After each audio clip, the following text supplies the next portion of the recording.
Hi everyone, good evening. I just want to start by being honest. I'm someone who struggles a lot with anxiety, overthinking and self-doubt.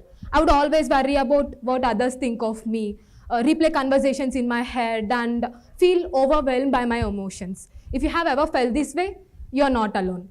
If you have ever felt this way, you're not alone. But I'm here to say something. Change is possible. I'm not here to say that I have conquered anxiety entirely, but I have learned ways to manage it. So hi, I'm Manjusha from D3, standing before you to share some tips with you that have helped me to have control over my thoughts, to have control over my anxiety with an intention that this might help someone or the other who struggle with the anxiety. The first and the foremost thing that helped me was embracing spirituality. I am someone who trusts a lot in Jesus. I am someone who finds strength in Jesus. Like 1 Peter chapter 5 verse 7 from the Bible says, cast all your anxiety on him because he cares for you. Whether you believe in God or some higher power, the idea is the same. Some burdens are too heavy to carry alone. When I started praying and trusting that things would work out, I felt lighter. Instead of trying to control everything that surrounded me, I learned to surrender. And the second thing that helped me was journaling things. Journaling is not just like writing everything that happened in your day. It is so much more than that.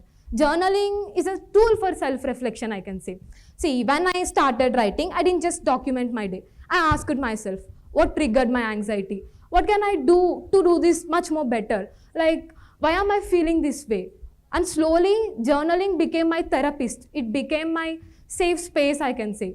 And the best part is that the more I wrote, the more I understood myself.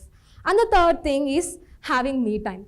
From the day that I have decided to overcome anxiety, spending time with myself, having a cup of tea and roaming for an half an hour in the ground by viewing that sunset view has become the most favorite part of my day in the college. Like, I started reading, I started taking quiet walks, I've started simply sitting with my own thoughts. Instead of running away from them, I started listening to myself.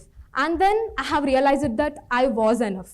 And the last thing that helped me was stop seeking validation. This was the most hardest part of all, but the most liberating part too. From the day that I'm someone who used to overthink like what others thought of me, am I too quiet or am I too silent or am I too sensitive or else am I too different or too emotional. But one day I have asked myself like, why am I letting the opinions of others define my happiness? The truth is, no matter what you do, people will have opinions. But those opinions won't define what you are. And like when I stopped seeking validation, I started to live for myself. I felt very free. And I lived for myself, not for approval, not for validation, and not for likes. Did I overcome anxiety? No, not yet. Did I stop being sensitive to issues? No, not at all. But I'm still in this process. I'm still in this journey. But one fine day, I'm sure that one fine day, Manjusha will overcome this so-called anxiety.